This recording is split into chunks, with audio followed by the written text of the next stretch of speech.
Bonjour, cette année 2022 est propice à la découverte de beaucoup de choses que nous devrions connaître et savoir de plus en plus tout au moins. Il est désagréable de dire que les événements terrifiants peuvent demain arriver vers nous et causer d'énormes ravages, mais il est normal que nous en soyons avertis. En effet, depuis plusieurs années déjà, deux étoiles plus brillantes que le Soleil sont détachées d'un lieu cosmique et foncent à une vitesse vertigineuse incalculable vers le Soleil et vers nous aussi. Dans leur trajectoire, ces étoiles peuvent frôler le Soleil et les éclaboussures qui en ressortiront peuvent provoquer des torts considérables à nos populations et à tout ce qui se trouve sur leur passage. De l'une de ces étoiles, un météorite que j'évalue à plusieurs mètres de longueur, au moins 6 mètres d'épaisseur, va heurter la Terre ou un des océans qui baignent de côte.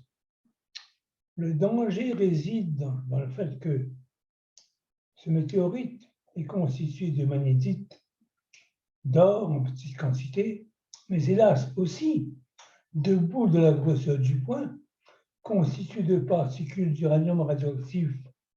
Ces boules, le danger, exploseront en miettes, empoisonnant et en détruisant tout ce qui sera dans leur environnement.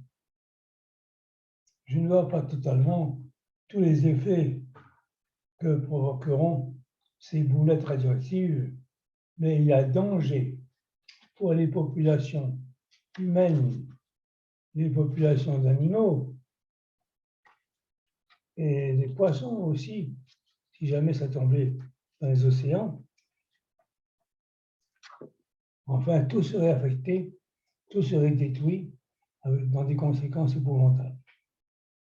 Je ne peux pas préciser une date pour l'avènement d'une catastrophe aussi grande, même pour n'importe quelle catastrophe du reste. Que pourrions-nous faire, puisque la géographie de la Terre, sous la violence du choc, pourrait être modifiée elle aussi? Alors c'est très, très dur à savoir ce qui peut se produire. Maintenant, je crois qu'il est important aussi que nous sachions autre chose, que nous soyons avertis que la vie existe ailleurs pour nous, pas seulement sur la Terre, mais je les appellerai les infraterrestres. Sur un autre plan, ces êtres existent. Ils sont dans une profondeur intermédiaire et ils ont l'aspect visqueux. On dirait des fourmis qui travaillent sans arrêt, sans s'arrêter. Ils circulent dans des couloirs identiques à ceux d'une fourmilière. Je n'ai pas vu de lieu pour eux d'habiter ou de se réfugier pour s'arrêter un instant, de ne pas travailler. Ils paraissent comme esclaves de tout ce qu'ils doivent fournir comme besogne. En ce moment, ils sont chargés de nous aider. Je ne sais pas pour quelle raison, mais peut-être le saurai-je une autre prochaine fois. Donc, ils sortent de terre. En sortant de terre, ils atteignent une dimension de 1,20 m au maximum, conservant l'aspect un peu visqueux qu'ils ont, de couleur très blanche. Ils ont un visage particulier, d'énormes, de très grands yeux. Ils n'ont pas d'oreilles, l'absence d'oreilles et de cheveux est caractéristique d'une morphologie difficile à accepter pour ceux qui les verront une première fois. Mais ne pourront les voir que ceux qui sont à la recherche dans l'invisible de choses à connaître aussi. Ce sont des êtres particuliers, je le répète. extraterrestres ont toujours existé et existeront toujours. Bon. Sur un autre plan, il est à prévoir que ceux qui s'en donneront la peine, il faudra vivre un peu à l'écart des banalités quotidiennes, parce que nous pourrons être l'objet de sollicitudes inconnues de la part de ces infraterrestres. Ces êtres venus des moyennes profondeurs de la Terre, et par certains endroits de la planète, peuvent nous apparaître donc. Notre typologie, leur morphologie n'ont rien à voir avec les nôtres. Ils ont une consistance moléculaire tout à fait différente. Ce sont des êtres particuliers.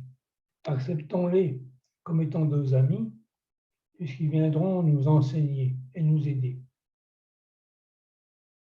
Le contact avec eux ne peut se faire non par des mots ou par une langue quelconque, mais par une forme de télépathie que l'on comprendra, rassurez-vous.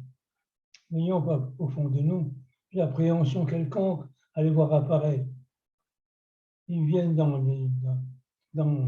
le souci de nous aider à mieux comprendre les transformations et l'application des technologies que certains ingénieurs qu'ils ont instruits mettront en place pour notre continuation sur le chemin de la nouvelle Gaïa. Par ailleurs, il faudrait prendre conscience aussi qu'il existe des ultra-terrestres.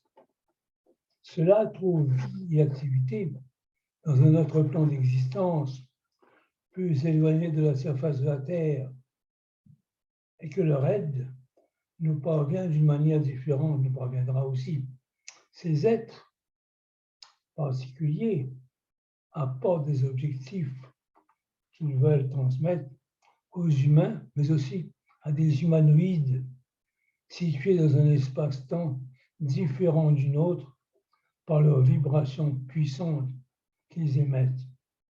Ils ont aussi un regard sur le fonctionnement du tronçon enflammé qui brûle au fond de la terre et qui, à l'instar d'un liquide brûlant, que l'on secouerait dans un tube, irait tantôt au pôle Nord et tantôt au pôle Sud en glissant le long de la paroi de ce tube immense.